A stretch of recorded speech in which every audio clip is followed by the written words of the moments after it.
Did I win one of those gators? Huh? Did I win one of those gators? No, you got a trailer, a Hart trailer. I know, that's really, really nice. It is. Jody's not going to share it with me, though. No? No. Oh. All right, tell me your name, your horse's name, and what you just won. What is my name, Joy?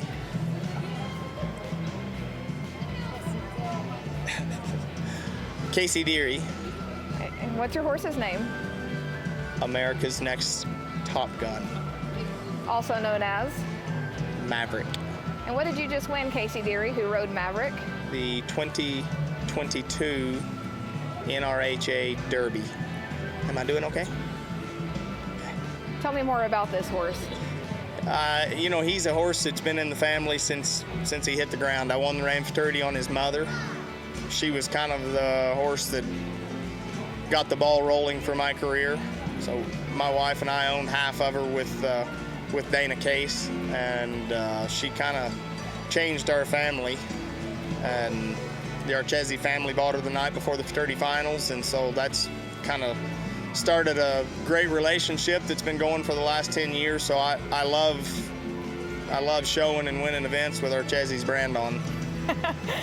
And you've done a lot. Can you tell me about some of the wins with this horse? So this horse won the NRBC in 2020. He was second at the NRBC this year in 2022. Made the futurity finals on him, and I did a horrible job preparing him. That horse is the most talented horse I've ever had, and at the rein and futurity, he just never said no. His whole career to train him, he never said no. And so when I ran him through the gates in the finals at the rein futurity, the lights got to him, the crowd got to him, and you know what was a yes sir, I'll go wherever you tell me to go, all of a sudden was what's all of that, and I didn't seem quite as important. So I definitely take the credit for that horse not doing better. I think I ended up 6th place on him at the rein and futurity, but he was so capable of so much more. So it's great for me to be able to go back and prove that horse again. And now you've unofficially crossed the $3 million mark in earnings with him. How does that make you feel right now? You know, it's another milestone that I'm sure happy to have crossed. I don't know that it necessarily changes anything. You still get up and go to work tomorrow coaching all the non-pros and youth kids that are going, but you know, it's a huge honor to be able to cross that 3 million mark. I know that hadn't been done by a lot of people, but I have a lot of goals and aspirations that I'd like to keep getting to. Do you have an estimation on what percentage of those earnings came from these bloodlines? Oh, I don't know, but that would be a really cool stat. I would bet, well, I mean, that horse is over 300. Supermodel was right there close to 300. His mother was right at 300. It wouldn't surprise me if $1 million of it or more have come on that family. What do they all have in common? You know what? They're just unbelievable athletes. The things those horses can do, the things Maverick can do, they're hard to sit on. I mean, they really are. It's another level of intensity and ability on a horse like that. It's hard to explain, but he does things that are really hard to sit on. And do you feel like your humble roots with buying sale horses and turning them have prepared you for this moment?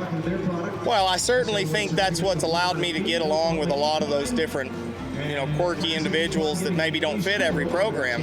I don't feel like my program is written in stone that it's got to be this way or no way. I mean, I feel like I do my very best to adapt to each horse. So, and sometimes to a fault, maybe I don't have them as broke as I'm supposed to in places, just because I know I can get to them and get around it. So, but absolutely, I think starting on the kind of horses I started on certainly gave me a little foot up on being able to get along with them. All right, well, tell me about that run today on that horse.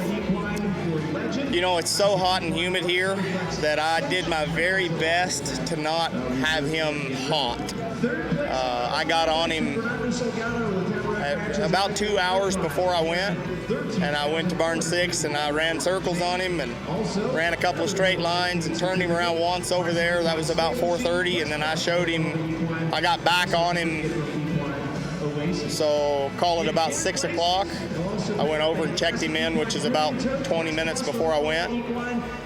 I loped a circle both ways, or a half a circle both ways, and went in and showed him. He was dry and not breathing hard, and that was my plan, was to let him be as fresh as I could possibly have him to get through the whole thing. It's hot and humid, and that's been a struggle with a lot of these horses the whole 2 weeks we've been here.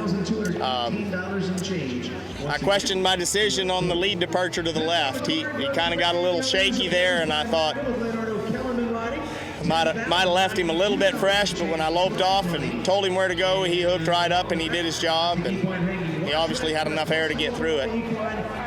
What's next for him? So he will go to the Run for the Million next. That'll be the next.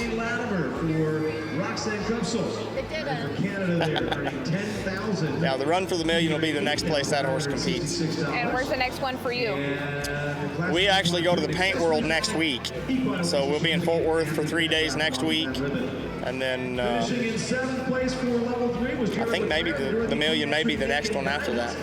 And what will be your focus leading up to the Run for a Million with this horse? I will do the best I can to make sure that I'm schooling on the parts that I've struggled with and places I need to polish him. So I'm going to take him to a few places and set up some paid warm-up situations. Who do you want to thank for helping you get here? You know, that's a huge list like every time. I mean, my wife's been super supportive, and I've got a great group of veterinarians, Dr. Frank Fluitt and Marcelo Grillo and Vern Dryden. They've all done a great job of keeping that horse comfortable and healthy. Glenn Spradling, my horseshoer, Randy Rittinger, my dentist, Brent Proctor, my chiropractor, an amazing group of assistants with Josh Tishman and Hannah McCullum, Katie Davis, and Sarah Thompson, and I mean, there's 7 or 8 of them here that have been, you know, they bust their tails here for me to make sure that I can focus on what I need.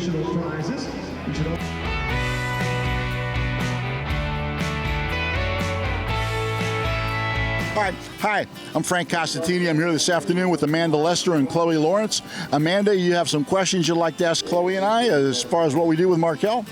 I sure do, Frank. So what all does Markel cover? We cover farms and ranches, equine mortality, commercial liability, and also autos. And Frank, what's so important about Markel? Well, we provide service. You know, it's a 24-hour claim service anytime, day or night. If you can't get a hold of a Markel representative on our toll-free number, you know, as I tell people, you know, Chloe keeps her phone by her bedside all the time, and you know, unless I'm on a plane, my phone is on. So we've got about 24-hour service, and I think that's very important because horse people, as you know, have difficulty keeping a schedule, and what most people would consider the norm, horse people don't. It's just whatever the particular animal needs, and we'd like to offer the fact that we're available whenever they need us. You know, horses don't know if it's Christmas, Easter, or the 4th of July. You know, every day is the same.